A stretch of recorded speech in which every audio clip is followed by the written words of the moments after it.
The Longbox Crusade presents Action Film Face-Off. This episode, it's 2002 versus 2001. Two franchise starters enter. One franchise starter leaves. One franchise starter is significantly longer than the other.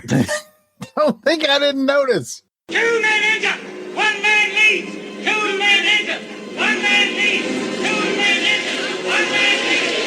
2 men enter, 1 man leaves. But it ain't about how hard you hit. It's about how hard you can get hit and keep moving forward. How much you can take and keep moving forward. That's how winning is done. Now, if you know what you're worth, then go out and get what you're worth. But you got to be willing to take the hit. Welcome to Action Film Face-Off. This is a show where two random years are selected. My brother brings an action film from one of the random years. I bring an action film from the other random year. Those two films do battle using a variety of criteria, and a champion will be crowned by the end of the episode. I'm Jared Albrecht, the Death Probe. My co-host is my brother, Jason the Weasel Skull.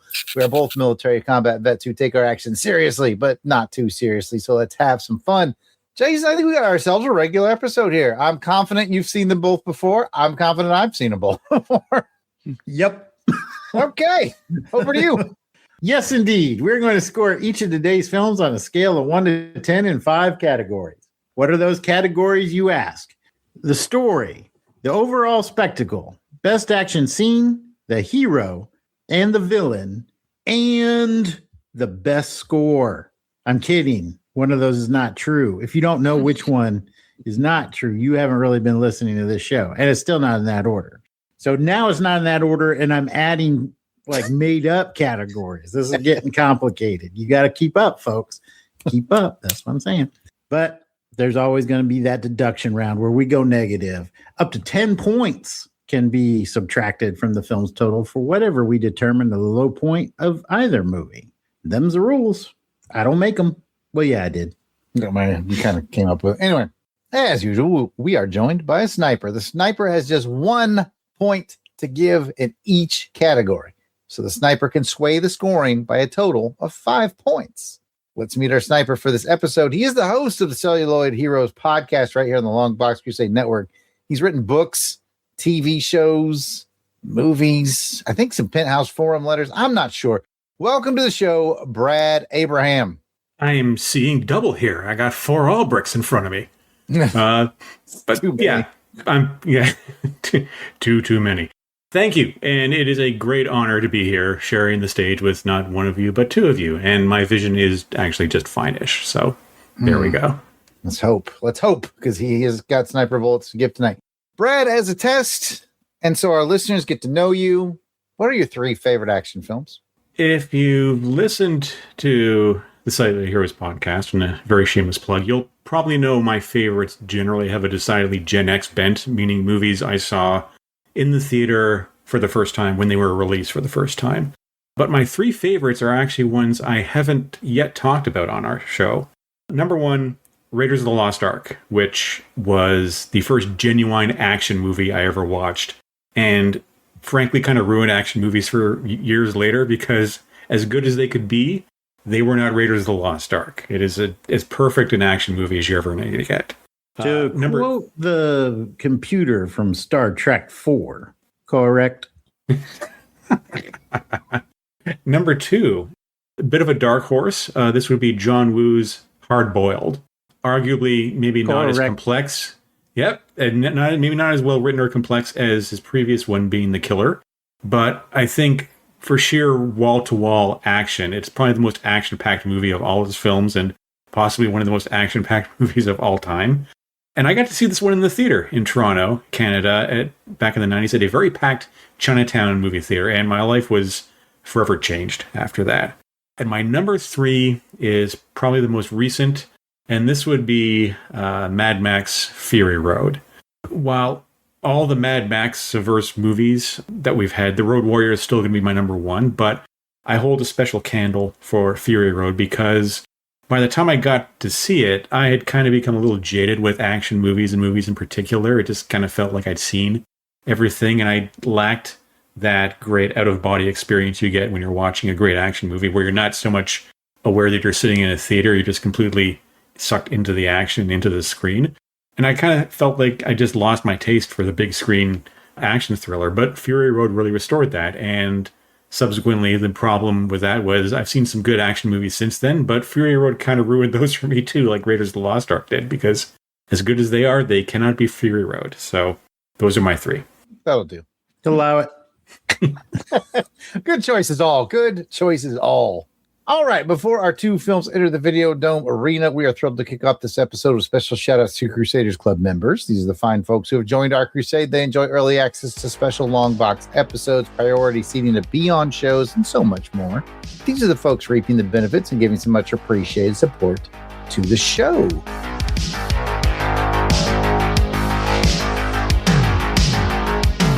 Alan W. Wright. Angelica Wolf. Oh. Auburn Elvis. Bill Beer. Billy D. Bradley B. Doug Dello. Braxton Underwood. They're all going to laugh at you, Carrie. Chris at BTO at Bat Books. Let it roll. Let it roll. Down the highway. Jason. Na na na na na na na na na na na na. Clinton Robinson. Captain Entropy. That was my nickname in high school. Clark Westfield. Comic Foil. Dave Collins. Battle wagon. Eric Hodges. Eric Porter. Ezra Gallo. Gary V. Gene Hendricks. George Meal. Gerald Green. Heinz K. Django Unfettered. Jason Keene. Jason Lady. Jeff Polier. Jim Drummond. I hope you like Jim Drummond too. Jim Meal. Joe Man Conan. Joe Thomas. John Watson. Josh Strickland. JT. Candace Ward. Our MVP, the captivating Kathy Bright. Matt and Lizzie Wassel. Mark Ross. Michael Wagner. Miranda W. Miss Inertia. P.D. Devons. Rick from Jeff and Rick Present. Ronald Easterday. Rob Morgan. Scott. Sean Urbanski. Snake Plissken. Spidey 67. Spreadsheet. Steve Cronin. Steve Martin. Tim Price. Tony Pennington. Toronto Cop. Venkman. If we missed anyone on our list, we apologize. Please keep in mind that we record these episodes well in advance of release. So if you're a recent addition, we should be adding you soon. But no worries. Let us know we missed you by sending your hate-filled emails to contact@longboxcrusade.com. We'll get straightened out. If you're asking yourself, how do I become a Crusaders Club member? Simple. Go to patreon.com/longboxcrusade for as little as $1 a month. You get access to the amazing world of Crusaders Club. We encourage you to come and check it out. All right. Let's get those hiking shoes on because we've got a long trek through Mordor here that we're looking forward to. But let's get back to the combat and learn a bit about the film gladiators about to battle for your pleasure. This episode, I was assigned the year of 2002, and I selected the Bourne Identity. What year did the randomizer select for you, Jason? I got 2001, and because I know my brother loves it so much, I put in the Videodome Arena, Lord of the Rings, The Fellowship of the Rings. And yes, I watched the extended version. I did not. I did not. And you can't make me. We've got a fine matchup for this one, folks. That's important to point out. This isn't Jared versus Jason. We each had to select from our own assigned year. So I might very well like his selection better than mine, which I don't, or vice versa. This is all about us discussing some beloved action films and coming to a consensus on which one is this episode's champion. Let's do a quick around the room of where we saw it. I saw both of these originally in the theater. I worked at the theater, moonlit at the theater at the time, and I saw them both that way. And then, of course, these sit comfortably on my Plex. So that was it. Jason, how did you see these movies? Well, in 2002, it found me in Kosovo for most of that year. So I bought a pirated copy somewhere and watched it on my laptop for the Bourne Identity. Fellowship of the Ring, I saw it at the German movie theater when I was stationed in Würzburg. Oh, yeah? Yeah. Yeah. Brad, how'd you see these movies? I saw The Fellowship of the Ring opening day, Toronto, first showing of the day at the Eglinton Movie Theater, classic movie palace, THX sound, nice comfortable seating, very cozy for sitting for 3 hours. We really needed the comfy seats for that. The Bourne Identity I actually missed in theaters, but I'd heard so many things about it, good things about it, that when it came to video, I was in my local video shop and they had a previously viewed copy for sale, and I actually bought it sight unseen just to check it out. So I watched it at home, and I've watched it many times since. Could have just said Netflix to save yourself some time, but okay, thanks. All right. It's like, it's weird. Like, it's the early 2000s, which doesn't seem so far away. So we've got these memories of it, but man, it's just been a while. All right, folks, that's where we saw them. Let me give you your spoiler warning, because once we get to the other side of this Q106.5 dance break, spoilers are going to happen. See you on the other side.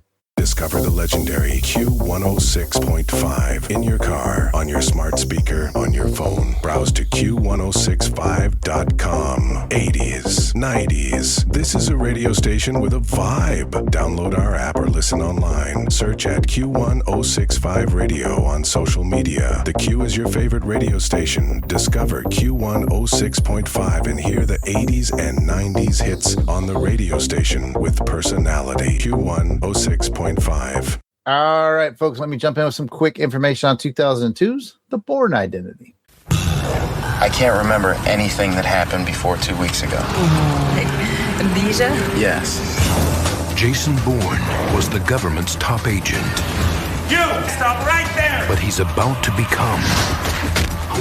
He's out of control. I want Bourne by sundown. Their number one target. Get everybody up. I want them all activated. Do it now! What is it? Something wrong? These people know who I am. We stay here, we die. Based on the international bestseller. What are you gonna do? Buckle up. Find him. Pull the trigger. Matt Damon. I have everything they put inside me. Everything I ever learned. All of it. I'm gonna make it stop. The Bourne Identity. The Bourne Identity starred Matt Damon, Franca Franca P, Chris Cooper, and Clive Owen. Is directed by Doug Liman. God bless you, Doug. If only they'd given you the whole trilogy. The synopsis goes a little something like this. Jason Bourne is a man with no memory, but a suspiciously violent past. Lots of people want to kill him, and he sure would like to find out why. Here is your trivia. The name Bourne came from Ansel Bourne, a preacher in Rhode Island, the first documented case of dissociative fugue, a condition not unlike dissociative amnesia or dissociative identity disorder, aka multiple personality disorder. Anyway, one day in 1887, he forgot who he was. He started a new life in Pennsylvania under the name Brown and opened a convenience store. About 3 months later, he woke up and not only remembered his life as Bourne, but forgot all about his life as Brown and was quite confused as to why he was in Pennsylvania. So Bourne is based on a dude named Bourne who really had a similar problem. Number 2, Matt Damon climbed down the last 30 feet of the building himself without a stunt double. He called it the most grueling thing that he had to do. Number 3, Doug Liman wanted the camera operator to be late moving the camera, adding an edge to the photography. So he didn't let him watch rehearsals. That way he wouldn't know which character spoke next. Gives that movie an interesting energy. And just because, I got an extra one. About a year ago, I discovered they actually made a Bourne Identity movie series. I think it started Richard Chamberlain back in the 80s, and I've got it, but I haven't watched it yet. Oh, that's interesting. Yeah. It's kind of like we've got a theme going on the show of launching franchises, but they both kind of were launched. Like Lord of the Rings had the animated film, so it did launched. Anyway, over to you, Jason. All right, I will give you the rundown on 2001's The Lord of the Rings, The Fellowship of the Ring. The world is changed, and some things that should not have been forgotten were lost. But the Ring of Power has a will of its own. Evil is stirring in Mordor. The ring has awoken. Sauron needs only this ring to cover all the lands of darkness. What must I do? The ring must be destroyed. Cast back into the fires of Mount Doom. I know what hunts you. They're coming. They will find the ring and kill the one who carries it. You have my sword. My bow. And my axe. You carry the fate of us all, little one. This task was appointed to you, and if you do not find a way, no one will. Let us hope that our presence may go unnoticed.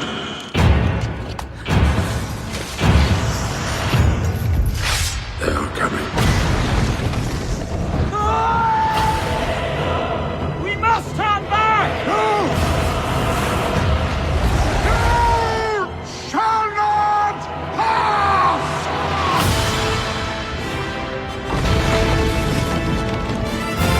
You will face evil, and you will defeat it. Even the smallest.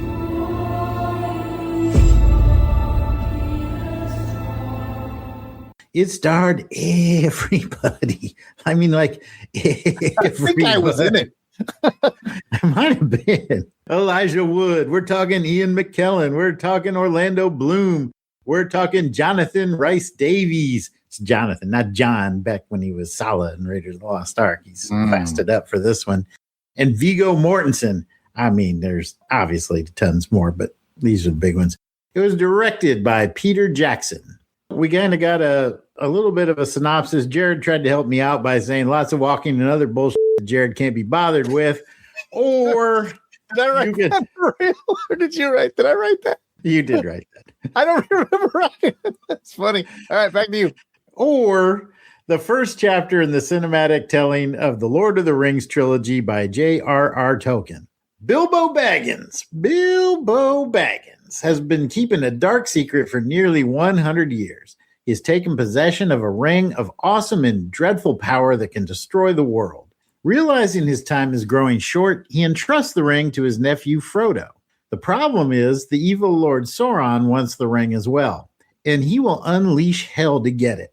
Thus begins the quest of Frodo to carry the ring to Mount Doom, whose fire is the only thing that can destroy it. Accompanied by his hobbit friends Merry, Pippin, and Sam, the wizard Gandalf, the ranger Strider, the warrior Boromir, the elf Legolas, and the dwarf Gimli, the Fellowship embarks on a journey through enchanted forests, across harrowing mountain passes, and through a dark and deadly mine. All the way they are chased by wraiths, orcs, and goblins. Will the Fellowship survive, or will the evil hordes overtake them? Or will the seductive power of the ring cause them to destroy themselves? I got bored during the summary. I thought I did a pretty good. There's a lot of stuff that happens. I mean, you did a good job. It just, well, I'll air all my grievances to come, folks. All right. I think this will be a busier than usual deduction round. There's going to be a very wide spread in this one, I think. I think so. There's a ton of trivia for this. So I picked three that I thought were kind of interesting. One, Christopher Lee, who played Saruman, the evil wizard, was an avid Lord of the Rings fan and made it his mission to read the trilogy once a year. He was also the only member of the cast and crew who had actually met Tolkien. Second trivia point, at 6'1", Jonathan Rhys Davies, who played Gimli the Dwarf, is actually the tallest member of the cast. Huh. Interesting. And third, Viggo Mortensen, played Aragorn, did all his own stunts. And veteran swordmaster Bob Anderson said he insisted on training with a real sword, not an aluminum or rubber prop. Anderson also stated that Viggo was the best swordsman he ever trained. He's Viggo. Viggo. Buzzing the flies to him. Ghostbusters too. I got you. And now that we have the basics on today's contestants. Ladies and gentlemen, Test your might. Let's get ready to rumble! Fight. It's a street fight. Okay, folks, let's get into it. As a reminder, we do have match game. We have 2 films. We got 5 categories. Jason and I can match up to 10 times. Place your bets on how many times you think Jason and I are going to match. Brad, you can do a live bet since you're right here. If I were you, I'd go kind of low on this one. Jason. None? You say None. 0? 0. Yeah, Wow. 0. I'm going to say 0. I think this is going to be a very. I think it's going to be very controversial. Okay. I think we're going to be 0 at least on Fellowship. Maybe on Lord of the Rings, but I feel like we might match a few on Bourne. Maybe. We'll see. Possibly. We'll see what happens. 0. That'd be a first. I don't know if we've ever had one where we had 0. That's right. Be neat if Match it did game happen. shutout. All right. I'm down with it. All right, let's set your score barometer out there, listeners. We do rate things on a 1 to 10. 5 means it's okay. It's average. It's you see on a decent made-for-TV movie. 6, 7, 8, 9, 10, you get yourself pretty good stuff.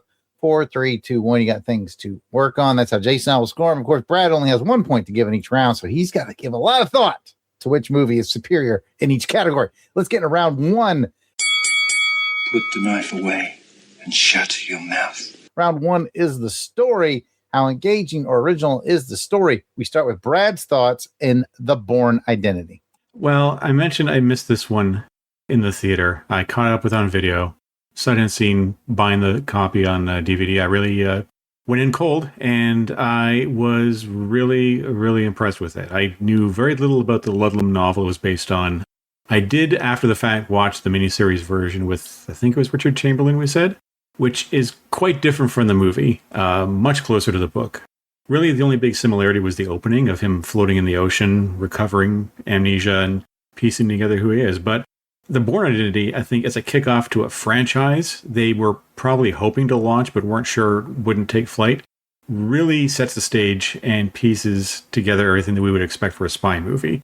What's really great about Bourne Identity is it has all the pieces there that we would come back to in the subsequent films in the series, about Bourne being a super competent badass, a rogues gallery of great character actors playing villains, a central car chase through some major world city at a certain juncture.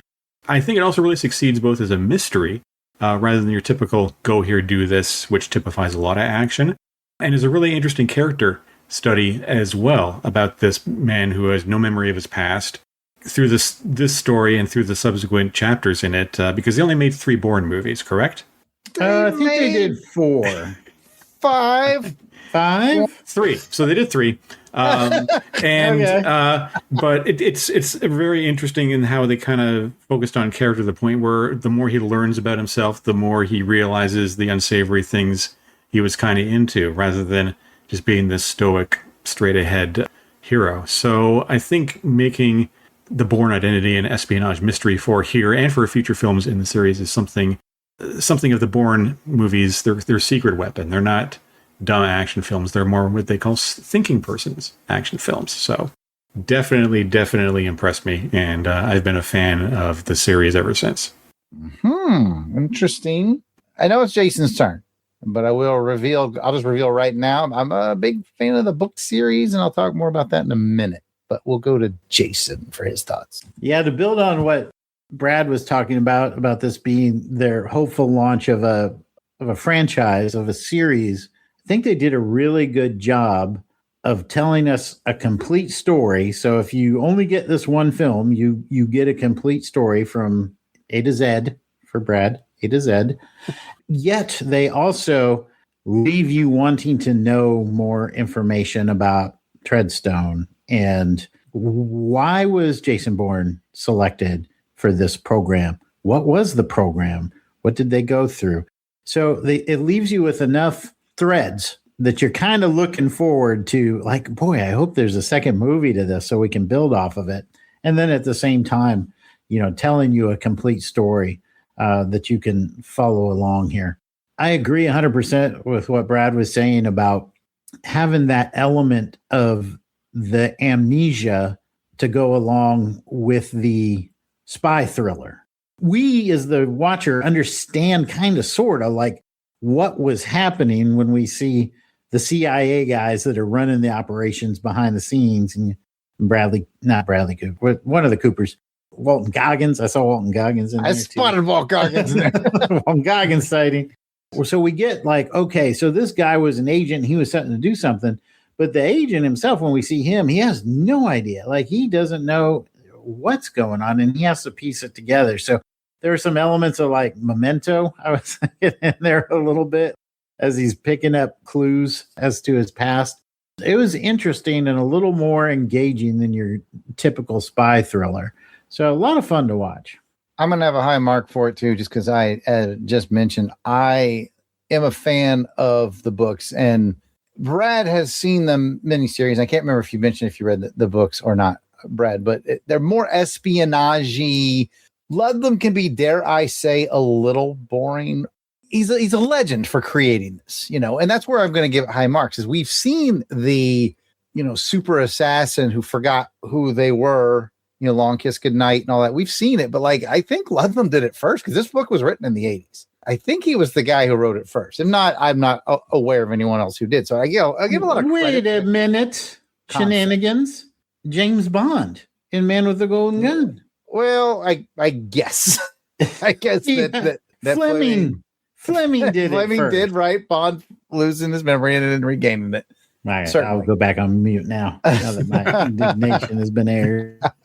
But just the whole world that he built out of it. And just for listeners out there, if you decide you want to get on board with it, certainly read the original trilogy by Ludlum. They are a bit espionage, a little more of a slog. Once Eric von Lessbader takes over with, I think, Bourne Legacy, because he starts writing sort of like the movies, they're more high energy. So, but anyway, it should have been called the Board Identity. It can be a little sloggy. It can be, but I love the concept. We got a super spy whose initials are JB, and he's got amnesia problems, and we've never seen that in literature ever. So let's shift gears and let's get our thoughts. We'll start with Brad again on Lord of the Rings, 2001. Brad, your thoughts on the story? As I said, I was there that first screening of Fellowship of the Ring, and I had really, really, really been anticipating it. Not so much as a Tolkien fan, but as a Peter Jackson fan, who was one of those filmmakers, kind of like John Woo, that I discovered during my film school years. His New Zealand films, Brain Dead, Bad Taste, Heavenly Creatures in particular is an excellent film, and probably my favorite Jackson film, actually.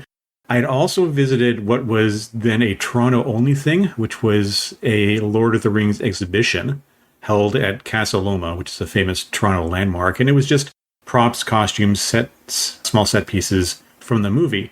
But looking at all this stuff up close, I really marveled at just how intricate it was. Like, the chainmail wasn't plastic, it was actual chainmail. The swords weren't plastic, they were actual swords. So I kind of began to suspect this wasn't going to be your typical Hollywood sword and sorcery film, just the level of detail and everything.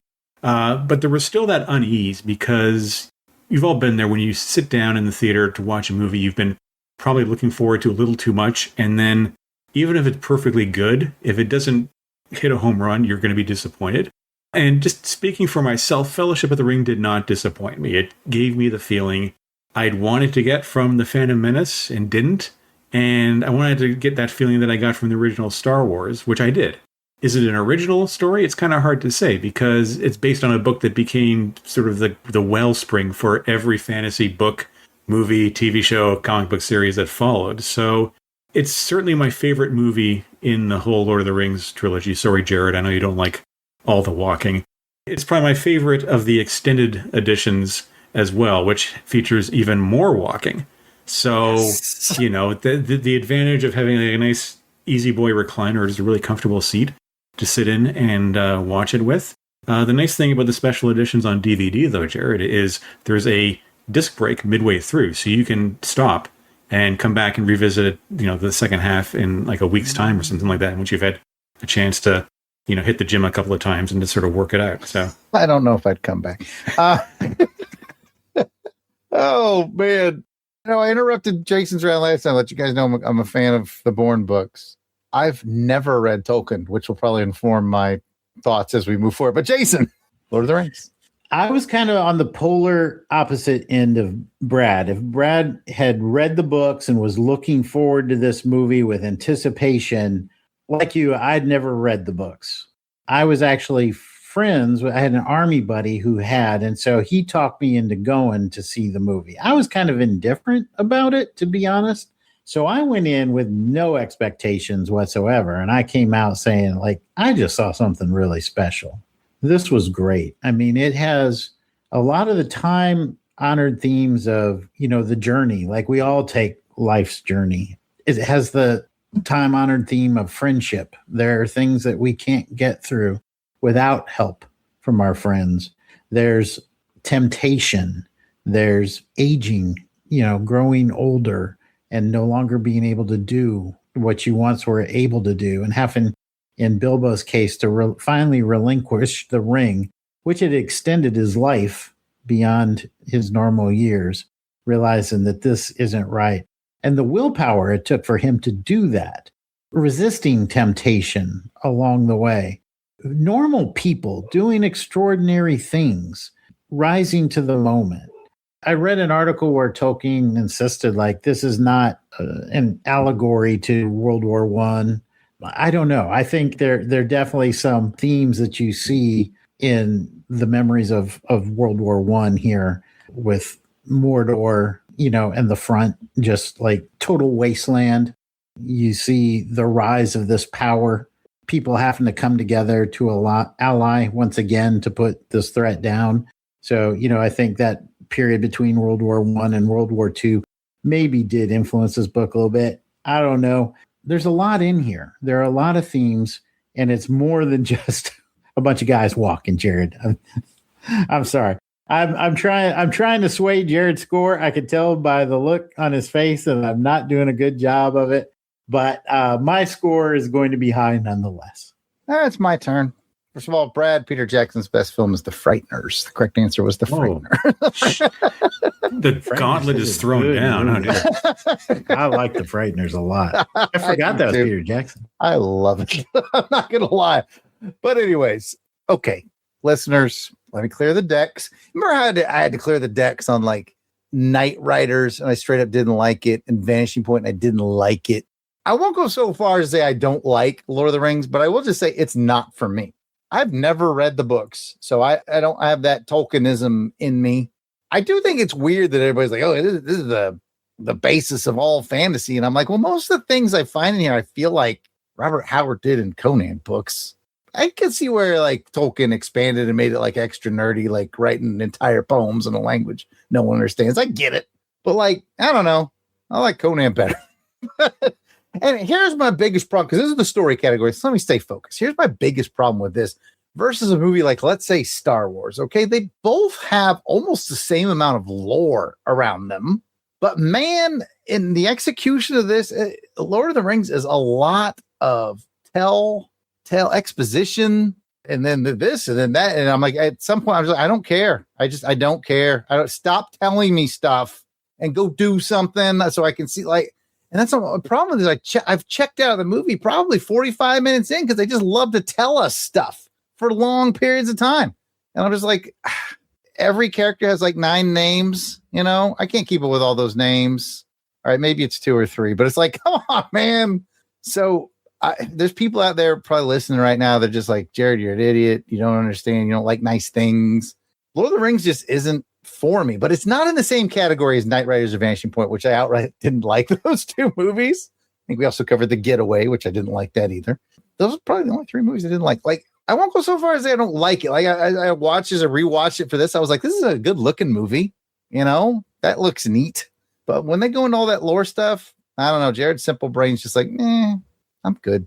I don't care. So that's where I'm at. And yeah. We've talked a lot in the story round because it usually is our longest round. We've got a lot of thoughts, but we got to double back and score them and get this show moving. So, Jason, let's go back to the Bourne Identity 1 to 10. I feel like I'm in love with it a little bit more than you because, I like the books and all that stuff. But what do you got, man? I'm giving it an Elite 8.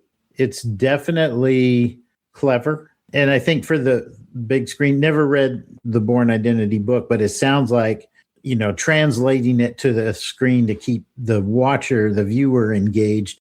That seems like they did a great job from my perspective. So 8 from me. Well, there goes Brad's guess on Match Game because we just had our first one. Match Game number 1. I also have it at an 8.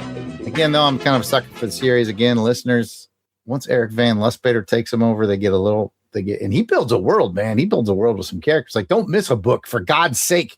They'll introduce characters that'll trust me. Read them all, as they say.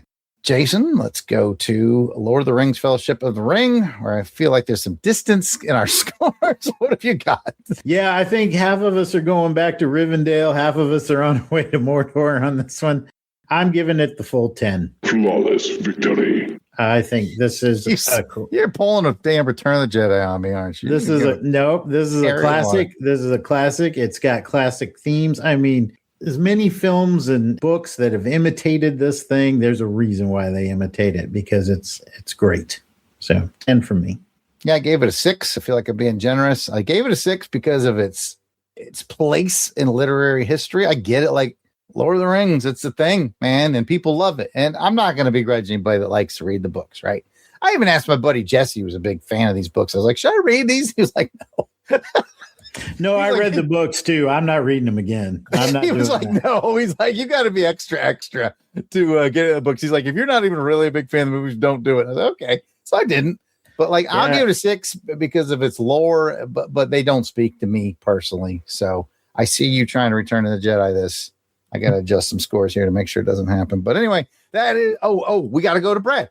Brad, this is a tough one for you because it's two very big different genres here. Which story do you like better with your sniper bullet? It is an incredibly difficult choice to make because I said off the top, I love both these movies and I love both these film series. And I love the fact that they made just 3 of each and then they never made any prequels or spin-offs or Brad, reboots or anything like that. Bourne Identity. I'm talking about the trilogies. They made 3 there are 3 Lord of the Rings movies. And there are 3 Jason Bourne movies. Not 5. There was like 4. Not 6. Not anything else. There's just those 3. Brad, how many Indiana Jones movies are there? Also 3. 3 and a half. Sorry. Let me say 3 and a half. Whenever you decide to talk about the half, I'm happy to come on board that one too. It's a really difficult call for me because on the one hand, Fellowship of the Ring for me is the best installment of the Lord of the Rings trilogy.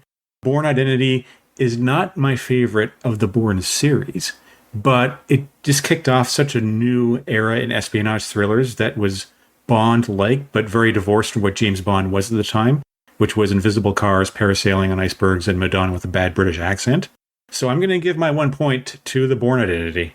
Wow. All right. I didn't see that coming. And you're absolutely right, man. This really changed the course of the Bond franchise. It really did. Bourne influenced it, and I'm still not quite over that. But that's a topic for another show. And that is the end of round 1. Nobody's bitch. All right. That brings us to round 2, where we're going to talk about the hero or the assembly of heroes in the case of Fellowship of the Ring. So let's get this thing going. Let's talk to Brad. Why don't you open it up and tell me what you thought of Jason Bourne and the Bourne Identity? I was not much of a Matt Damon fan prior to Bourne.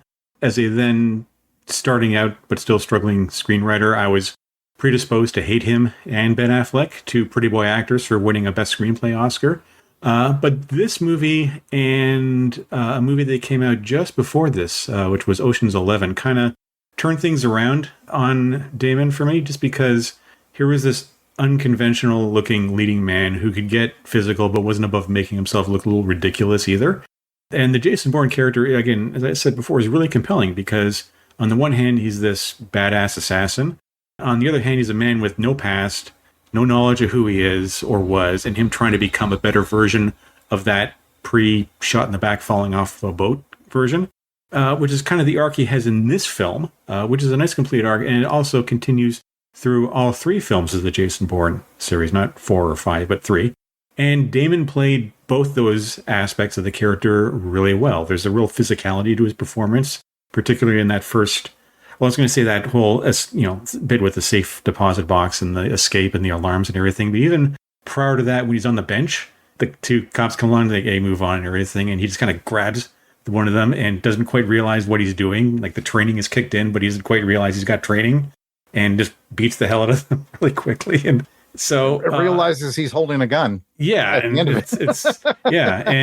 but plays it really well, and plays the role in a very interesting, very almost silent way. One of the great compliments you can give to him in this performance is you can watch him think his way through something, just in his reactions, how he carries himself, how he moves, how he observes things. So, I mean, it really kind of changed my attitude or my perspective on Matt Damon as an actor, and sort of showed him he could be a character actor and a comedic actor, but also do action really convincingly. Yeah, that was kind of a turning role for him. That and Ocean's 11, like you said. Interesting perspective. Jared, what do you have to add? Yeah, I'm a big fan of Damon in this, and I think this is a good turn role for him too. It reminds me of Antonio Banderas, who I always thought of as sort of this pretty boy actor, and then he gets Desperado, and I'm like, oh, I like this guy, and I feel the same way about Damon. I thought he did this really well. I liked his accomplice, his friend, the Run Lola Run girl, whose name I'm not going to try to.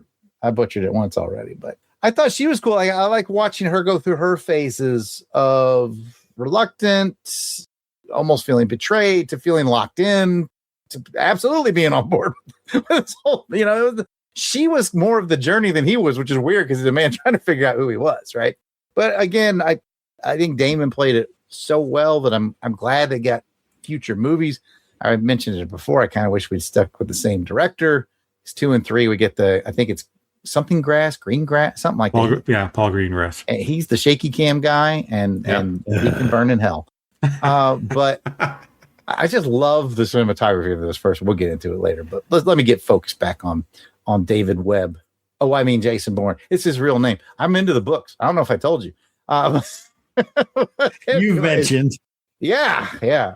So all in all, I think we've got a really good character here. Is he to the James Bond level? Well, we'll talk about scores in a minute. Yes, we will. We will talk about them in a minute. But first, we have to switch it back to Brad so he can start unpacking all those heroes we got in Fellowship of the Ring. Oh, man, the question was, how cool is the hero? And I'm like, which one? There's like 9 of them. and which is the coolest. News, Brad. None of them are cool, so...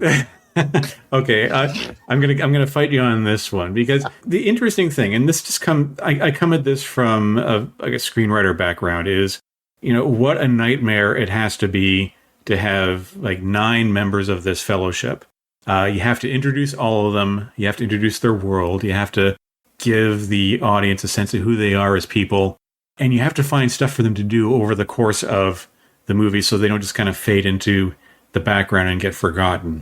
Legolas does not have a lot of dialogue in the whole trilogy as a result. Gimli has a lot of dialogue as a result, but that balance kind of works, and they did a lot of really interesting things in that case, knowing that, look, we got all these characters, we got to keep the story moving, we got to give each of them something to do. And if you watch the extended version, which I know you want to, Jared, the writer-director commentary is really interesting because they discuss that in the theatrical version, they focus the narrative on Frodo and his journey. He's the ring bearer. It's called Lord of the Rings. It's about destroying this ring.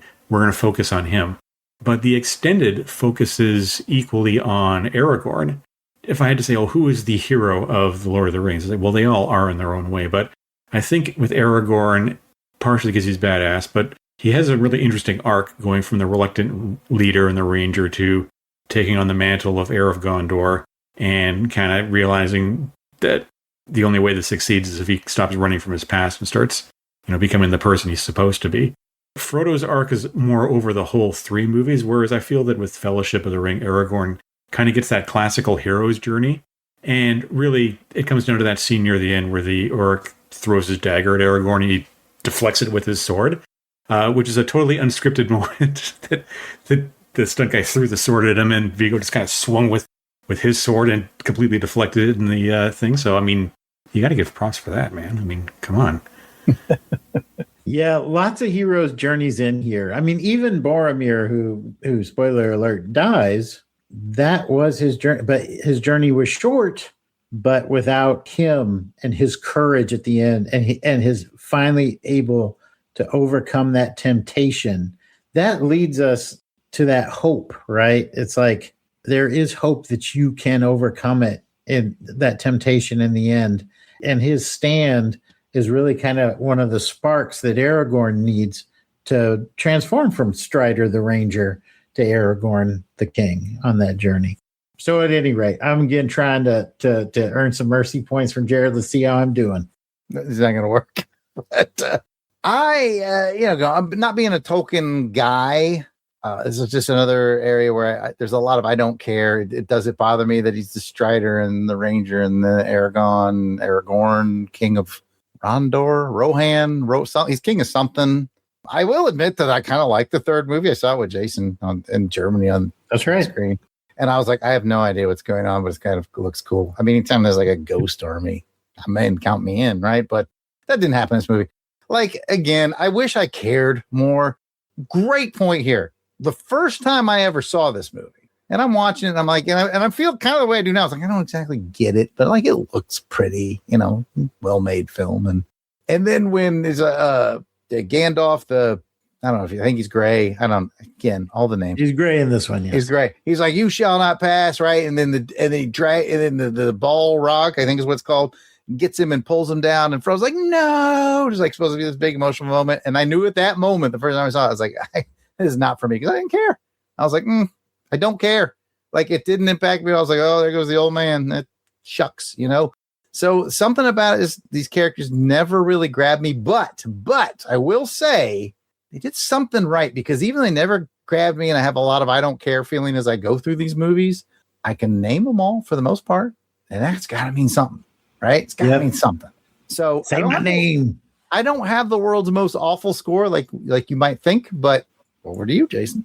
With this one too, as I was watching it, there's something that I picked up on that I didn't in my previous watching, and that's Mary's reaction after the escape from the mines of Moria and the death or apparent death of Gandalf, is when Mary is just like sobbing, laying there sobbing. And this is the first time I get it. Like, he realizes it was his mistake that set all that into motion. It was him knocking that armor into the well that awoke all that chaos. And his grief is just like, his guilt in that is something that I missed before. So throwing it out there, trying to score up some more mercy points. We'll see what happens. Nope, Jared's shaking his head. Well, let's get it done. Let's get it done. Jared, what score are you going to give Jason Bourne in the Bourne Identity? What score do you think I'm going to give? Using our usual, a 7 is Roger Moore in A View to a Kill. I think around a 7. I gave him an 8. I like him a little more. Okay.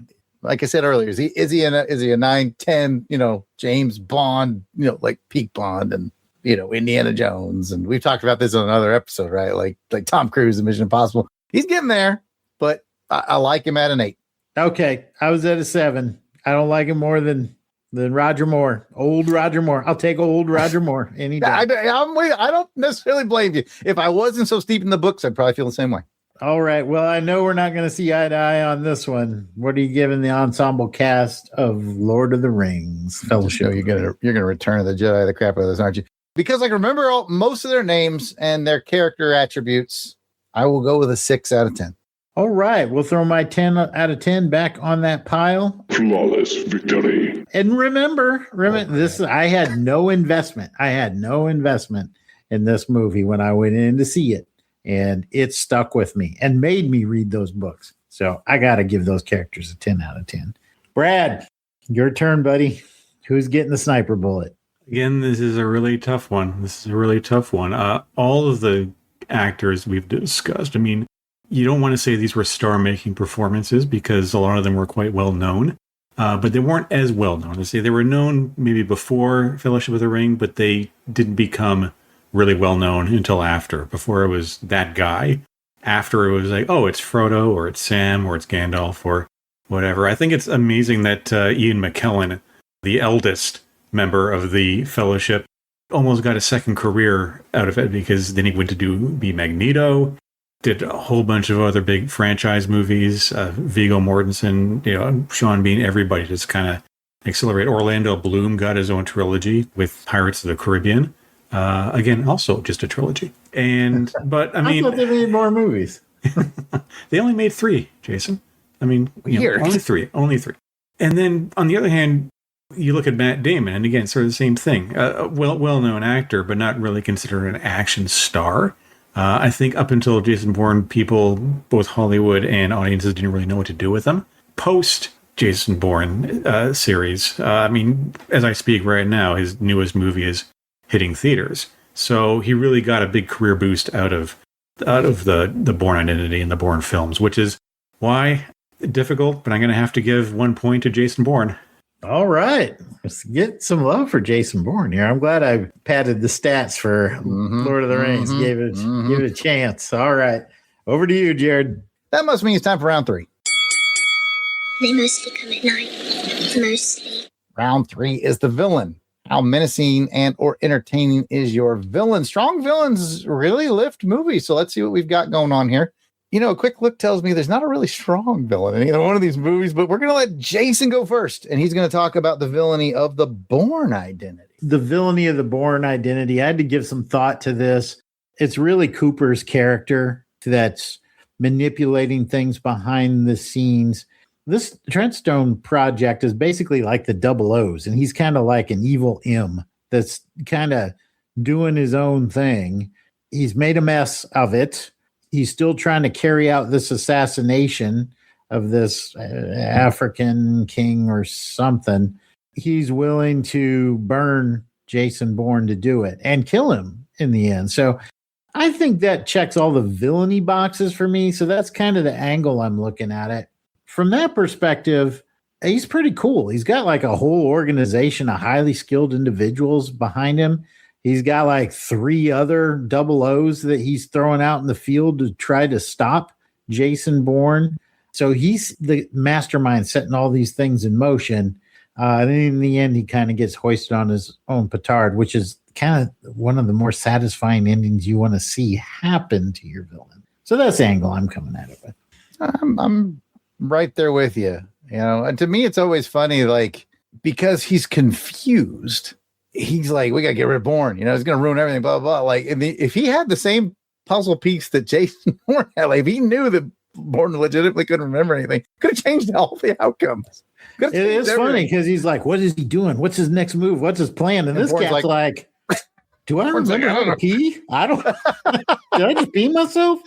But yeah, if he was just a little. Anyway, it's Brad, you get to talk. It's you. Boy. I got to say, and this is going to be me maybe humble bragging a bit. Chris Cooper, I've actually met him. He lives not too far from where I am sitting right now in Newton, Massachusetts. He just lives down the road in a neighboring town. He is he's always been a favorite actor of mine. If you've seen the movies he did with John Sayles, he did Silver City, Lone Star, he did Maidwan. He's actually on the board of directors for the nonprofit that runs our local cinema, which is just down the street. He came out for our screening of Lone Star along with John Sayles, which was really, really fun. But here, he's really the first in this very long, I would say proud tradition of great character actors coming in to choose scenery as the villains in a Jason Bourne movie. We have him. Yes. We have him. Look at this way. Just on paper alone, in Bourne Identity, you have him and Brian Cox together. Oh man, yes. You have Brian Cox return in the Bourne Supremacy, and then you get another John Sayles regular in David Strathairn with Albert Finney thrown in for good measure in the Bourne Ultimatum. And we also have the great Joan Allen in it as well, not so much as a villain, but as an antagonist. So there's this real tradition of really great character actors who kind of cut their teeth in indie film and make the leap to big budget studio franchise movies and just making a real meal out of their parts. And, they say casting is 90% of a film's success, and just having these pros gives them a real gravitas as villains. And, I think Cooper, again, as we already discussed, he got the menace down, obviously, but also just the as things start to spiral, like what the hell's going on? How do we stop this guy? How do we get this guy? How can he be there when we thought he was going to be there? Just a guy who comes in acting like he's got all the answers and is complete control, and then over the course of the movie realizing he actually is losing control that he never had to begin with. And I think Cooper plays it really well. You'll always be the Muppets movie guy to me. Maniacal laugh. If you've never seen it, it's awesome. Anyway, he is great. Like you said, a long line of those. It's almost cruel to say it's like stooges for Bourne to go up against. Stooges with all these resources that just can't quite seem to pin down Bourne. And they never quite learn. Just leave him alone. What's he up to? Nothing. He's up to nothing. And if you leave him alone, he'd stop killing all his people. Anyways, Jason, Lord of the Rings. Again, the villain's a little, I don't know, nebulous. You'll figure it out. What do you got? Well, I got my eye of Sauron on Saruman. I think that you have to look at the character of Saruman as kind of the central villain, at least in this chapter of the movie. He's the big betrayer. He's the one that Gandalf kind of reports to, right? And goes to journey to see him to get his counsel and his wisdom, only to find out that this cat's already like, no, we're done. We've lost. And you either see it my way or I'm going to throw you up on this tower. You can hang out there until you die, basically. So I think it's very interesting to see somebody with that much power, that much responsibility, that much authority just folded up in cave in the face of a potential graver power. And what that really does is it shows us how powerful the Sauron guy is. We don't really see, except in like little shadows and glimpses, really is. You know, he's got the ring race. Yes. He's got the trolls. Yes. He's got the orcs. Yes. He's also able, just through his presence, to turn the most powerful magician, you know, in the realm to the side of evil just by his threat and his presence. So, yeah, I'm coming at it from the angle of Saruman's my main bad guy here. I'll see if I can squeeze some more points out of Jared. No. Is Saruman the wizard or is he the glowy eye bad guy? Sauron is the glowy-eyed bad guy. Saruman is the wizard. That's clever writing. He's the man with the golden gun. Yes. Brad. You know, I gotta say, casting Christopher Lee as Saruman is what in the business is known as a casting coup. Thanks to Jason, we already know the backstory of Rings and Lee's connection to it. But my favorite story about Christopher Lee in this role, not in this specific movie, in Return of the King, sort of explains why Christopher Lee was perfect for this role and it was just an overall badass character in history. There was a scene, again, spoiler alert, where he's stabbed in the back by Brad Dourif. And Jackson was directing him, and he said, okay, when you stabbed you in the back, I wanted to cry and go, ah! And Christopher Lee, who was not a short man, even at that age, he was like 6'3" or 6'4", sort of glowered at Jackson. And he said, and this is going to be my bad attempt at a Christopher Lee accent and impersonation, but it goes something like this. And he says, Peter, do you know what a man stabbed in the back sounds like? Because I do. And it doesn't sound like that. And you see, Lee was in special forces during World War II. His activities to this day remain classified. And as it happens, Jared, you must already know that he was a distant cousin of James Bond creator Ian Fleming. So you can read into that what you will. And of course, he played Scaramanga. That is just, I think, the best story I've ever heard from a movie. That you're coaching your actor to react to being stabbed in the back and implying, not stating, but implying, he knows what a man being stabbed in the back sounds like. And it doesn't sound the way you described it. And Jackson wisely stepped back and says, do as thou must. And he did. So if you watch Return of the King, the extended version, if you wanted to know what a man being stabbed in the back sounds like, you will know because Christopher Lee shows us. And that's all I have to say about it. That's okay. That's all I have to say about that. That's fine. I'm unmoved by the villainy. I can't get over the fact. I tried. It's a hopeless cause, Brad. Listen, I love Christopher Lee as much as the next guy. I love that story. I'm glad he's in the movie because otherwise it'd be this floating eye thing. It's supposed to be the main bad guy. I've never gotten on board with that. I'm like, what? Anyway, it's just not for me. All right, let's go score. Let's just go score. Jason, Bourne Identity. You got yourself some Chris Cooper. You can lump in the assassins, one of which was Clive Owen. It was cool. What do you think? Yeah, no, and that's kind of the angle I'm coming at this. Chris Cooper is kind of the main villain, but as I mentioned, he's got 3 other pretty cool special agents that are tracking down and trying to kill Jason Bourne, one of whom is Clive Owen, always. So, we also have Brian Cox in the movie as well. So I'm at a solid 7 on this one. Match game number 2. Let's go to Lord of the Rings. Distance here, I'm quite certain. Jason, what is your villainy score? And stop padding this movie out with 10s. If Sauron is the emperor in this first episode of the trilogy, Saruman is Darth Vader. And Darth Vader gets nothing less than an 8. And when Darth Vader is played by Christopher Lee, that's a 9. Darth Vader's a 10, by the way, but I'm glad you didn't go all in on that. It kind of depends. I got the original trilogy, yes. I think they only made 3 of those movies. That's right. Yeah, almost positive. Only 3 of them. And I gave the villainy of Lord of the Rings, Fellowship of the Ring, 5. Not moved by it. I do think I like Christopher Lee more in the. I didn't think he was in this one that much. I feel like he was in the other ones more. Maybe I'm crazy, but I felt like he had more screen time in the later movies. I would like to see more of him. Like the score would have gone up if I got more Christopher Lee. That's all I'm saying. I'm at a 5. The Tolkienites are going to come after me, man. They're going to join forces with the ElfQuest folks. I wasn't even on that episode. No, you weren't. You're guilty by association. You will take your punishment with the rest of us. Brad, do you like the villainy of the Bourne Identity or Lord of the Rings better? Again, you did not make this easy on me, having me on to talk about these movies, because, again, this is another tough one. But much as I like the other Chris, Cooper, he's not Christopher Lee. And, I mean, really, of all the casting announcements that came in for The Lord of the Rings, when they said Christopher Lee as Saruman, I was like, okay, I'm there.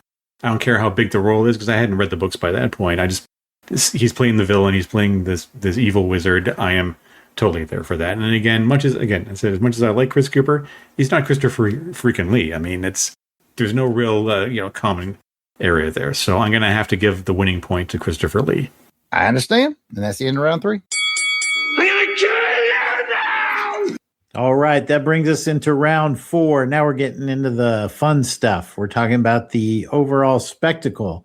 So how engaging is the film overall with the stunts and the fight choreography, the special effects, cinematography? If you want to go with the auditory pleasures, the soundtrack, the score. Let's start it. We'll switch it over to Jared on this one and see what your thoughts are for the overall spectacle for the Bourne Identity.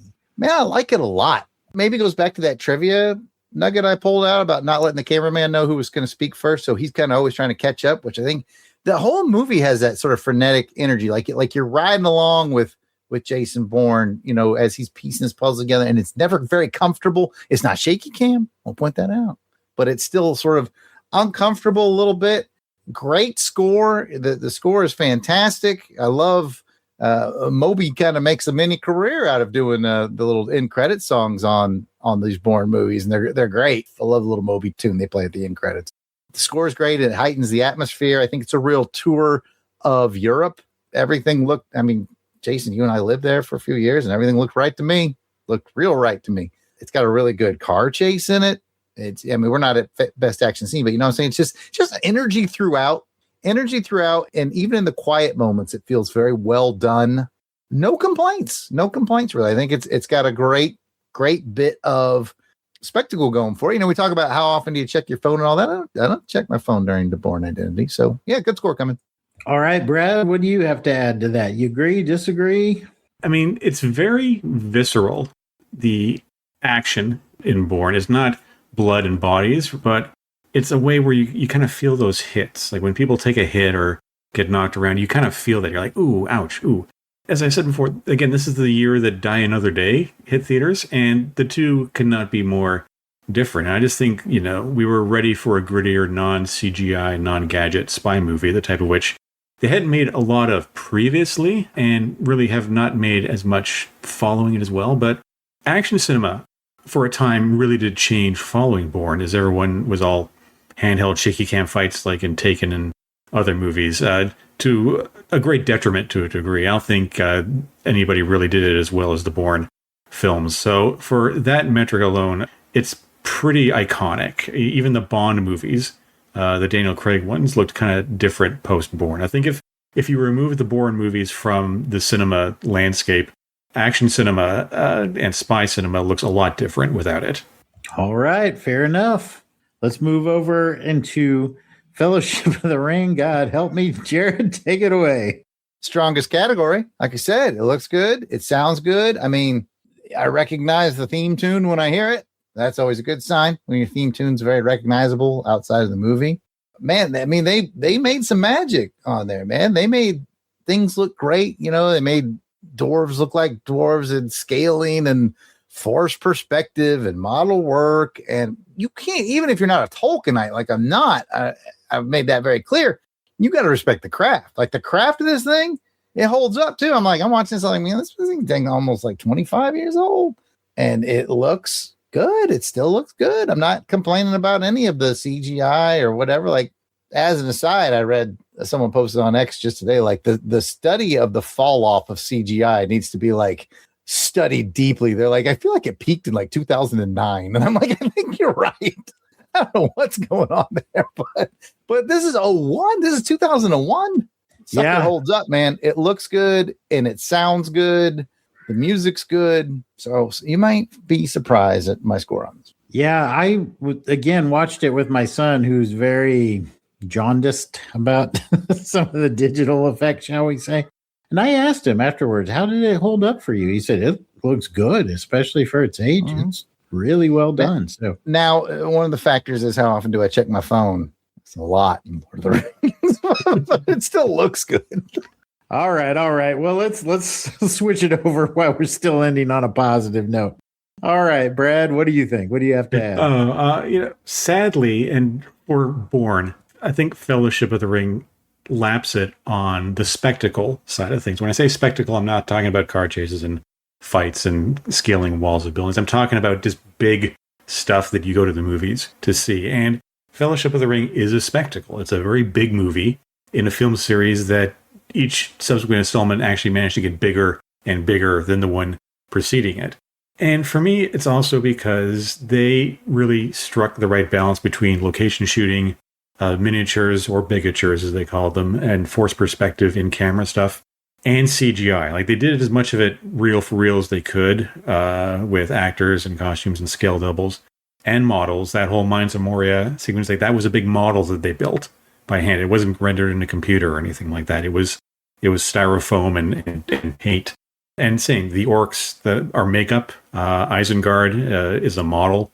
Hobbiton was a set that you can actually go visit today. They still have it there. You can go visit, wander around. And what you were saying earlier about CG, what happened to CGI when it started to go downhill or when it started to go wrong, Jared. And I just feel like in this early 2000s era, maybe like 2001 through 2004, we were in this something of a Goldilocks era, I think, where the technology was just at the right level of being convincing enough, but filmmakers and studios hadn't become as over-reliant on it, so they shot as much of it real for real as they could because they didn't know if the CGI was going to suck. One of the reasons you don't really see Gollum in Fellowship is because they hadn't figured out what he was supposed to look like. They're like, well, we'll worry about that in the next film. And the fleeting little glimpses you see of him in the movie do not look like the version that they went with in The Two Towers. He looks quite different.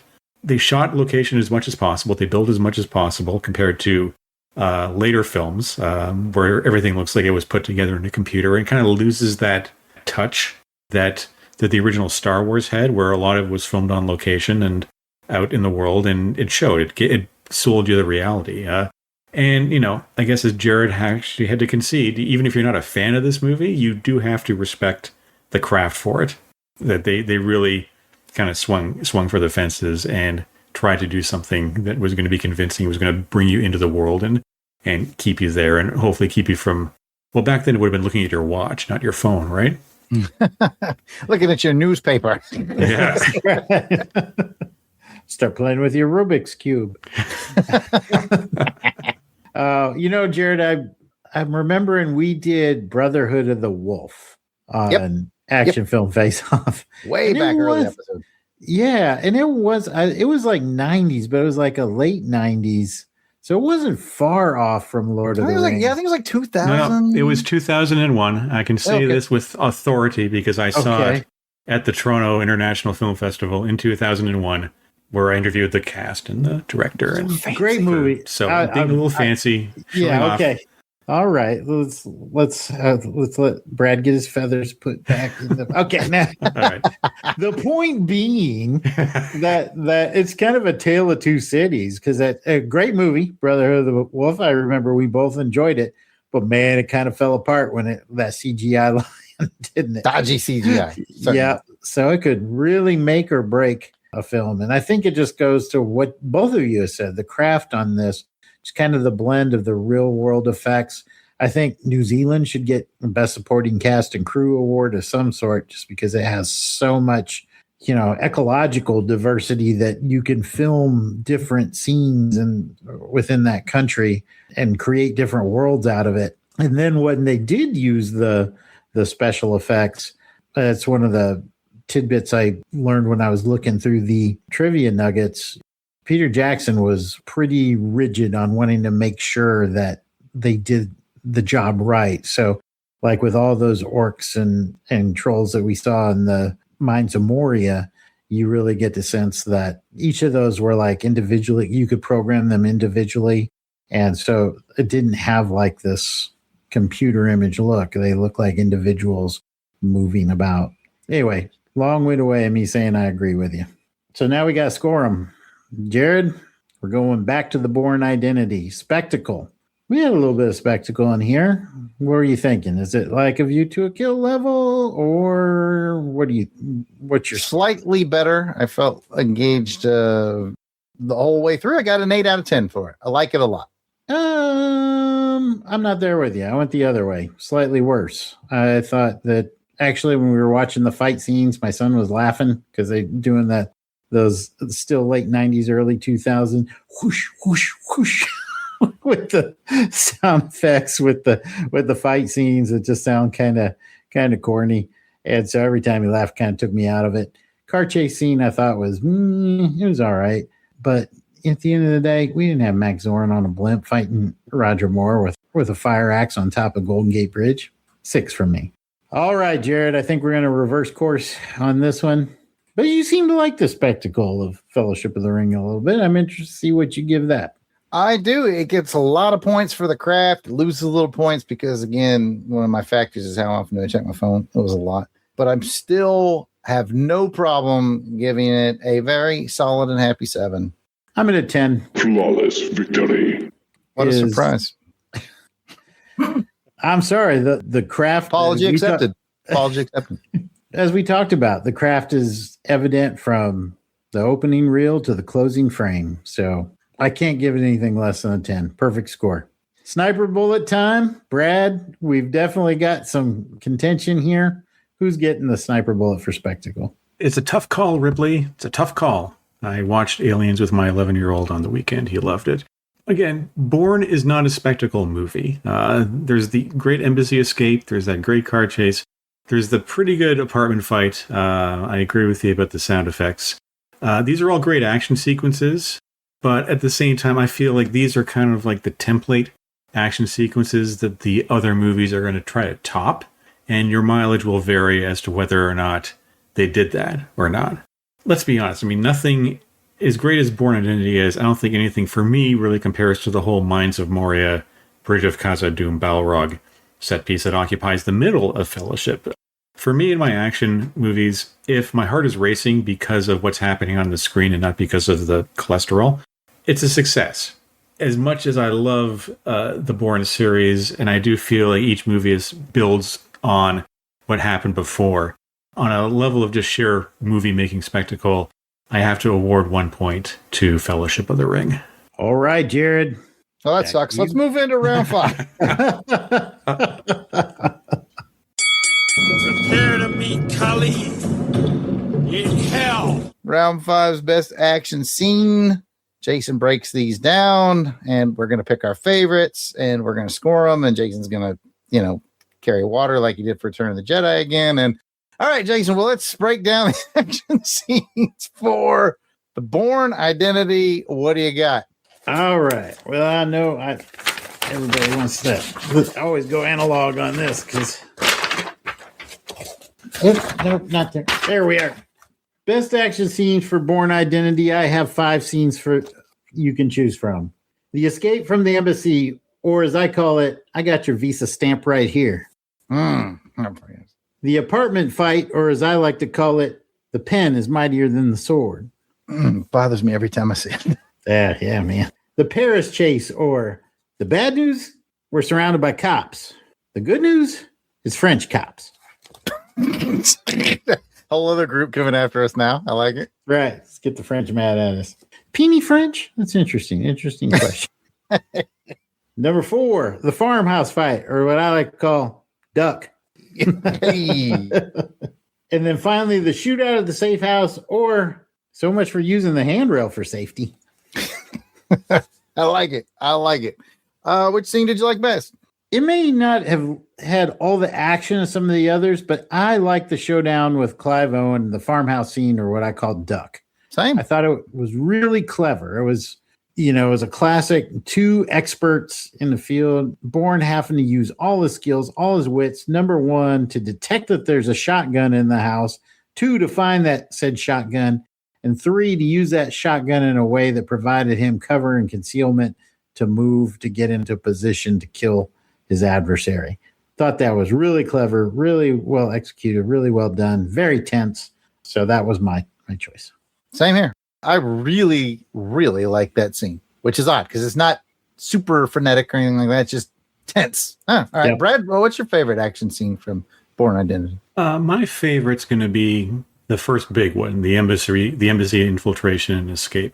Yes, the car chase. Yes, the apartment fight. Yes, Clive Owen. But that whole sequence is, I think, where we first see Bourne being Bourne, being brutal, but also observing the situation, adapting on the fly, thinking his way through obstacles. The score that by I think John Powell did the music, that I call the Jason Bourne theme, that dun dun dun dun dun dun, that rising action. Really great use of music. So it's sort of where we first see Bourne being Bourne. But I think that was the moment when I was finally on board with the movie. Watching a movie cold, you're like, okay, this is good so far. And that was the moment where it kind of leapt to the next level. It's like, okay, I'm invested, because there was just such a solid craft assembling all those pieces together. And just, even though it's just mostly just walking through hallways and upstairs and up ladders and under roofs and everything, you just felt that pulse race. Again, not the cholesterol, but the actual excitement with what's happening on the screen. So I'm going to give it to that. That was the moment where I became a fan of Jason Bourne. Excellent details there. He grabs the radio to listen in. He grabs the plaque from the wall. So now he has a map layout basically for every floor, because they're all laid out about the same. So he's like, just neat little details. And he's doing these things unconsciously, subconsciously. He's just instinctively. That's the word. And we as an audience understand why he's doing all these things. There's no hand holding and saying, well, I am saying I have to do this, I have to do this. He just does it, and you just have to keep up. And he doesn't know why he's doing it. Yeah. That's kind of cool. It's like automatic. All right. Let's go to Lord of the Rings, where there was only one good action scene. So Jason, I'm just kidding. You can pick whichever ones you want. Well, I broke it down. We all know what's going to win. We all know. I know. I think we all do know, but let's go through the motions anyway. I picked three, and there were actually three pretty good scenes. I mean, I kind of broke it up by chapters, and the first one is basically the getting to Riverdale, escaping the ring race. And there are several little action vignettes in there. I called it, it's kind of a long title, but this is how I felt more than anything. It would have saved Frodo a lot of pain and trouble if Bilbo had given him that armor before he left for Rivendell. I think that would have come in handy. Yep. Basically, after my boy gets stabbed, nearly dies. He's in a coma for like 3 weeks. Happens to him a lot in this trilogy, if I remember correctly. You got Bilbo going, you want some armor? Yes. I want some armor, ass. I got stabbed. It's worth it. Anyway, so that's number one. Number two, Mines of Moria. This is the one probably most likely to win. I called this one, this place is infested. Better call the Orkin Man. Stupid ass. I love it. Good work. And three, the final battle, or as I call it, what did Saruman's 5 fingers say to the face? Slap! Because the orc had the face. Forgot there was a battle after the mines. I thought the mines was the end of the movie. Lord help me from this dang thing. Now we had a whole another little elf. I totally forgot there was more. Oh man! All right. Well, which one was your favorite? Mines of Moria, same as everyone. Mines, Brad. Mines. Yeah, the Mines of Moria scene, but one specific sequence in it. I'm going to have to break a little bit off the beaten path, where they're racing down the stairs. The Balrog's hammering the wall, and chunks of rock are falling down. They're smashing into the stairs and breaking it, and the Fellowship separated, and Aragorn and Frodo are on the piece, and it starts to break at the base, and it starts swaying and everything. That whole sequence, where the action, the chase, the fleeing, the scene sort of has to stop, where they can kind of figure out how we're going to get over this. It's like this neat little pause that happens in the movie. And the funny thing about it is, it was not in the script. It was more or less improvised through Peter Jackson looking at sketches that they'd done. And just got this idea, because I think in the script the line is just they run down the stairs, and it became this 5-minute sequence of orcs shooting arrows at them and them trying to balance the thing to crash into the other parts so they can race down. And it's just so bizarre to me, especially in this era of everything being completely mapped out, that they improvised this action sequence in the middle of an action sequence that had already been written and designed, because they're like, hey, it'll be cool. It'll be fun. People will like it. And it just really sort of stuck out. So I'm going to give that my overall central favorite sequence in the movie, though I will give some added love to the third act fight in the woods, specifically because it's just a fight in the woods. There's no CGI. There's no big things happening. It's just guys with swords and arrows and axes and everything else like that. And it's just one of those things where the music and the camera work and everything just kind of came together, culminating in that great final showdown between Boromir and the orcs. Yeah, that was a legit action scene. It was hard. It was actually kind of difficult for me to choose between that one, because that, Boromir's ending is so poignant as well. Mm-hmm. Well, Sean Bean doesn't make it out of a lot of movies, man. All right, let's go score these things. Jason, you and I both liked Clive Owen shootout. Not super intense, but something cool about it. So 1 to 10. Give that one a 7. Thought it was really well done. Yeah, I can't explain why I'm so taken with it. I guess it just comes together nicely for me. I give it an 8. Like, I really like it, and I can't tell you why. It doesn't have a ton of energy. I just like it. I don't know. All right, I'm going to disappoint everybody over here. Let's go to the Lord of the Rings. We like the mines. Jason probably likes it to a 12. What do you got, Jason? No, I gave that a 10. I mean, I gave the overall spectacle a 10, so this one will get a 10 as well. Flawless victory. And it gets a 6. And then it's almost the end of the round. I'd like it more if I just cared more. This movie doesn't make care all that much. It's not for me. Can't make you care. Yeah, it gotta make me care. Like, I was like, the 6 is like, cool things are happening. But again, Gandalf, no, I didn't care at all. It's like, I wish I did, but I don't. That leaves Brad. I think I know what's going to happen here, but Brad, put the final pin in this. Well, you're going to be surprised, possibly. I love the spectacle of Khazad-dûm. I love everything that they do. But with Bourne, we were witnessing almost the birth of a new way of shooting an action movie and staging an action movie. So I'm giving my 1 point to Jason Bourne. I don't believe you, but I'm writing it down. That's BS, but okay.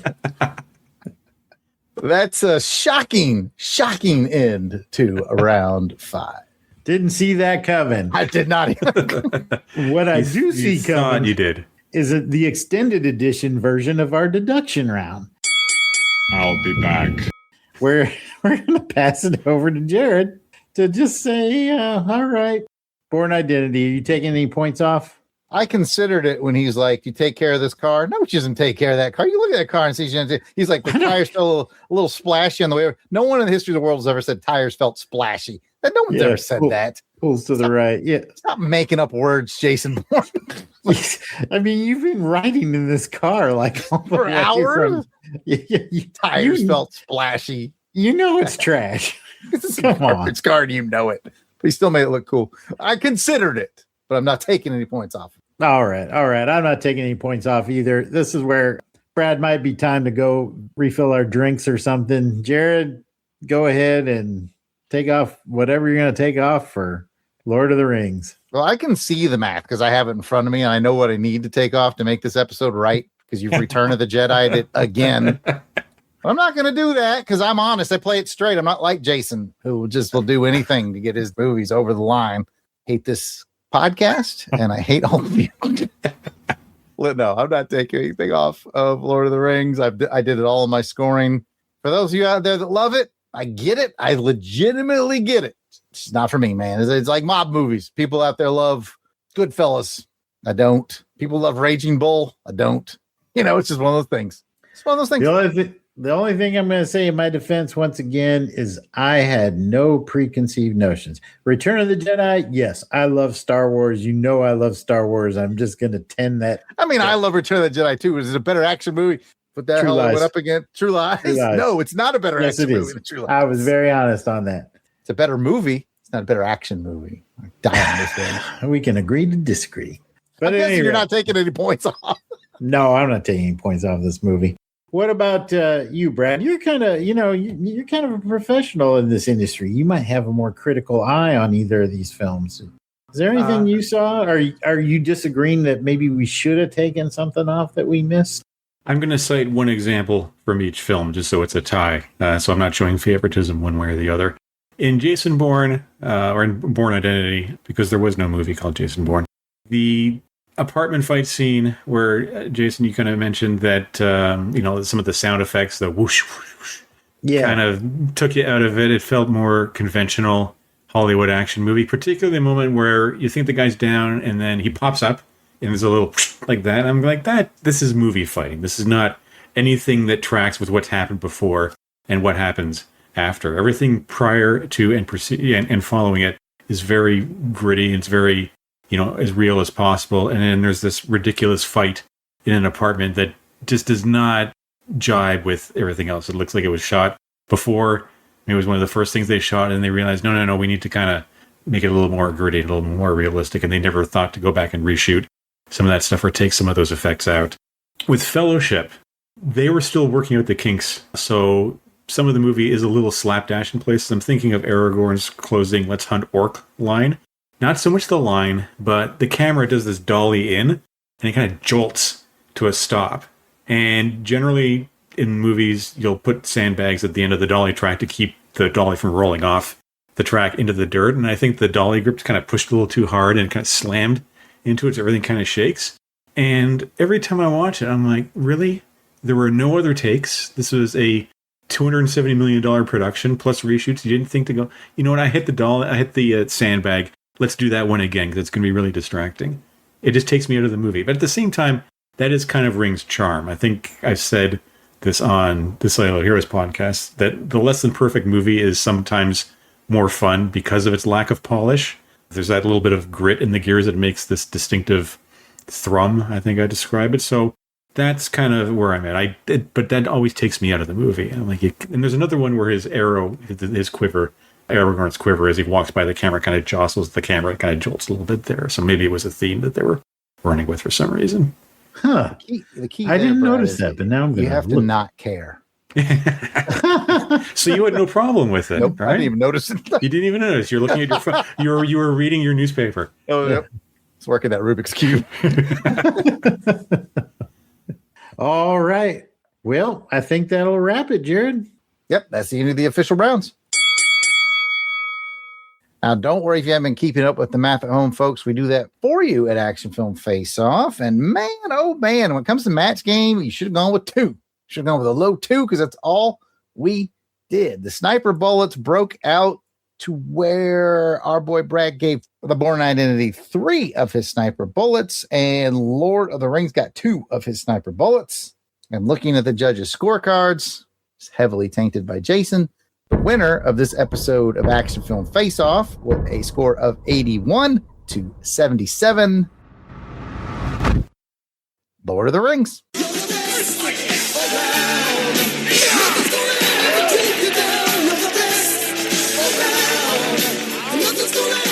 Well, congratulations to Lord of the Rings. Mm-hmm.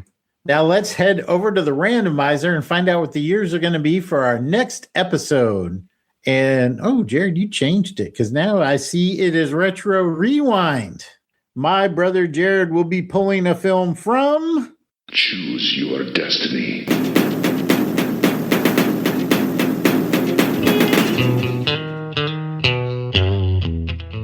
...1967. And I will bring a film from... Choose your destiny.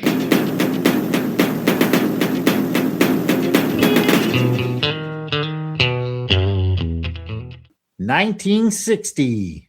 What will those films be? Well, we'll tease them on social media for those of you who want to watch before listening. And we're always thinking of you, Dave. We know you like doing your homework. Or you can tune in next episode to find out. Until then, I'm Jason the Weasel Skull Albrick, and you can find me on social media at Jason Albrick on Instagram. And you can find me, Jared Albrick, the art sale artist, a.k.a. Death Probe, at Yard Sale Artist, X, Facebook, Instagram. It's all at Yard Sale Artist. You can check out my wares at www.theyardsaleartist.com. Brad, where can people find you? Well, you can follow the Celluloid Heroes podcast on Instagram at the Celluloid Heroes Pod. And you can reach out to the show direct with both love and hate mail through the Celluloid Heroes Pod at gmail.com. And if I can add, if you like fantasy stories and spy stories, have I got the book for you? My book, Magicians of Possible, where your fantasy chocolate meets your spy peanut butter. Two tastes that go great together, available from finer bookstores everywhere. Can confirm I am halfway through reading it right now, and I intend to read the second half. That'll be the blurb on the back of his next book. Like Albert said, I'm halfway through and I intend to read the second half. That's an excellent blurb. But seriously, folks, check it out and check out Celluloid Heroes podcast here on the Longbox Crusade Network. It's a lot of fun. People seem to be really enjoying it. And while you're here, check out all the shows under the Longbox Crusade umbrella by subscribing to Longbox Crusade on all your finer podcatchers and YouTube. We got a website, www.longboxcrusade.com. You can send us questions or comments. You can hit us up at pretty much any social media at Longbox Crusade. Over on X, we have a targeted account where you can hit us up at AFFO Podcast. We'll get the messages either way. We'd love for you to leave us a voicemail. You can tell me how much I suck because I'm not a Lord of the Rings guy, or you can weigh in on how Jason tips the scales at 707-532-5269, 707-532-LBOX. Pick up the phone and weigh in on those Lord of the Rings and Star Wars films. Thanks for tuning in. We appreciate you listening. Until next episode, keep your head down and your knuckles up.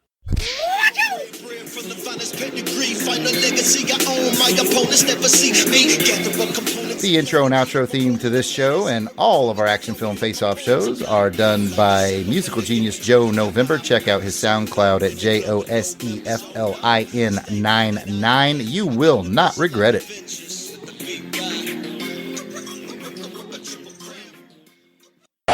By the way, Brad, I'll probably cut this out, but like, I feel like if you haven't tried it, like Bourne Legacy, the fourth one, that's not even about him. Yeah. It's about another Treadstone guy. It looks pretty good.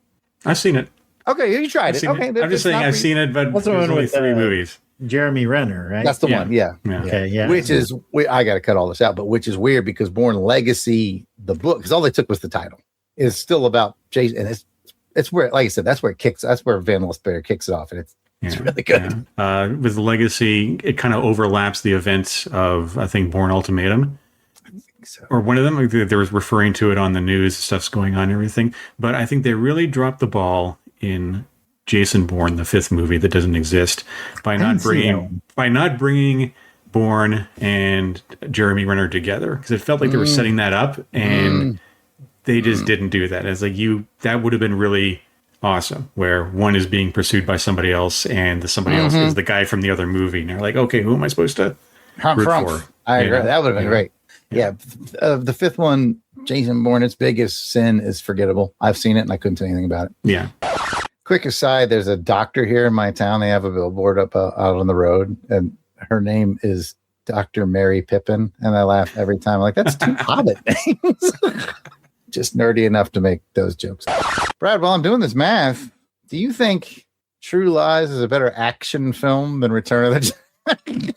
Well, you're going to have to tune into season 3 of Celluloid Heroes to get. I don't listen to that show. What are you True Lies is True Lies is one of the movies I'll be covering. So, you know what? I don't think of Return of the Jedi as an action film. I think of it as a Star Wars. There you go. That's all I need to hear. So I'll just leave it at that. 1 point away from a perfect movie. That's Lord of the Rings for you, Jason. I don't even know you anymore. Well, Darth Vader is obviously an iconic character, right, in that original trilogy. Luke Skywalker, Han Solo. Yeah. Is that your favorite Star Wars movie, Return of the Jedi? No, I like Empire. Empire is my favorite. So. Yeah. I like Star Wars the best. Man, I love Star Wars, but I basically do 10s across the board for all three of those movies. I can verify that. I like Return of the Jedi better than True Lies. I don't think it's a better action movie, but You make a fair point. I mean, Walter Matthau once upon a time beat Wesley Snipes on the show. So, you know, what the hell do I know? Pelham 1, 2, 3. And you, I mean, you contributed to that. You saw when you break down the scores, it's like spectacle. Like True Lies had some great spectacle. Return of the Jedi had elite spectacle. But Taking of Pelham 1, 2, 3 is a great action movie. It really is. We learned this on the podcast.